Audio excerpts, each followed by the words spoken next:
What felt like a useless piece of advice until you actually tried it? Clean as you cook, dishes right away, and 10 minutes every day walking through the house picking things up / organizing.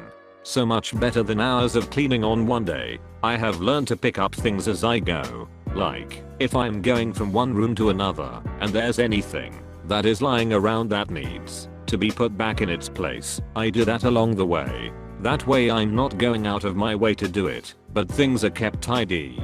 You're literally better off than every roommate I've ever had.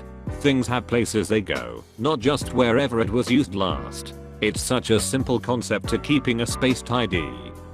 Turn it off and turn it back on. This applies to everything that has a computer or any sort of electronic. People laugh at me when I ask them, have you tried turning it off and back on again? Yes, but when that's all your office knows how to do. You work at in home industries? Damn these electric sex pants. BZZZT. Damn it. That's not even sexy. Compliment people behind their backs. Sounds stupid but works wonders. I'd never say this to her face, but she's a wonderful person and a gifted artist. I'm not a racist, but I think everyone should be treated equally. If it takes less than 5 minutes, do it immediately. I do so much less housework on weekends because of this. Edited to add, thank you for the gold. This is my first gold, and I'm stoked it was for this comment. I hope this has helped motivate others who are in the same boat I was a few years ago. Strive for progression, not perfection. The fact that it takes less than 5 minutes is what makes me spend a lot more than 5 minutes on it. I don't think masturbating counts. Cleaning the old pipes, oiling the old nuts, stroking the penis. Faking confidence to become more confident. I 100% agree with this, but where I have seen people go wrong with this is thinking that exuding confidence equals being an asshole. There is a very major distinction between them. I didn't even think about that. I've seen quite a bit of that too. I'm not sure how to explain the line between the two well, though. Confidence is trusting that you are as good as everyone else. Artillery is believing you are better than everyone else. Fans on my old MacBook died. Saw a YouTube video that said to simply take your fist and bang on the part of the computer that housed the fans. Thinking it was a troll, I gave it a shot out of pure frustration, and lo and behold, they purred back to life and I never had another issue with them for the rest of the time that I owned that computer. Percussion adjustment is a magical tool that works more often than you'd think it would. Percussion adjustment. Knock it till it works. When you're trying to fall asleep and your mind is racing thinking about a million things at once, making it impossible to fall asleep, do this. Pick a letter of the alphabet. Count to 8. When you get to 8, think of a word that starts with your letter. Count to 8 again. Think of a different word that starts with that letter. Repeat ad nauseam.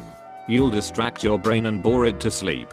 When I can't sleep, I pick a subject and come up with an example for every letter of the alphabet. Repeat as necessary.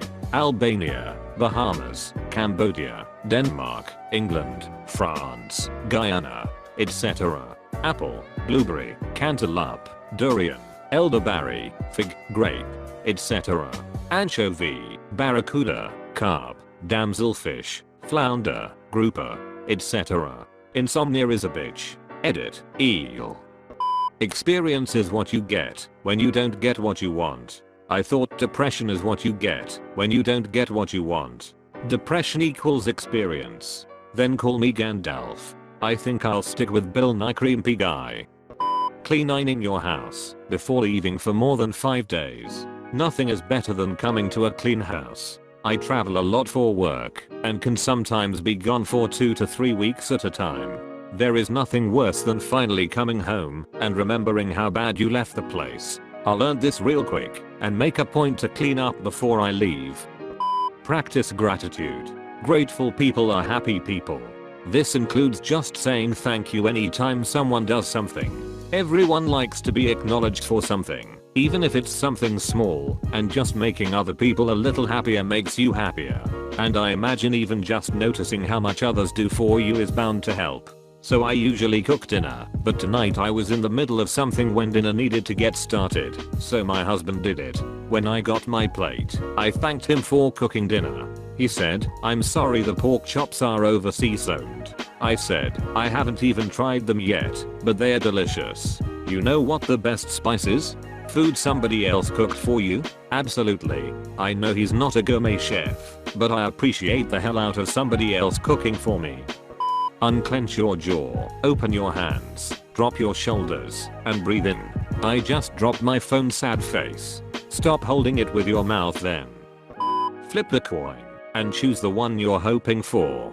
I don't even have to flip a coin now, and I'm way more decisive. I do this a lot and it works amazingly well. You don't know what you really want unless you're put under pressure, even if said pressure is as small as a coin flip. BTW, I didn't know what to call it, so I said pressure. Try killing roaches with soapy water in a spray bottle. It sounds useless, but it works better than any insecticide I've ever tried, and it's non-toxic and really easy to clean up. My dad once had a customer in a very rundown apartment complex. He went into a unit that, typically in this apartment building, is crawling with roaches. A little old lady lived there, and he didn't notice a single roach. The secret? Boric acid mixed with sweetened condensed milk. Mix until it's dough-like. Stick small balls in places where kids and animals cannot reach. The roaches take it back to their nests, and it destroys them all. I grew up in a very old home, and I can only recall roaches once. My dad did this trick and I never saw another for about 7 years. Cheap and extremely effective. Close bracket. Edited for something spelled poorly, albeit hilariously. Please don't ever delete this, because one day, if I have roaches I will dig through my saved comments looking for this. Don't half-ass two things. Whole-ass one thing. Pretty much everything Ron says has helped me at one point or another.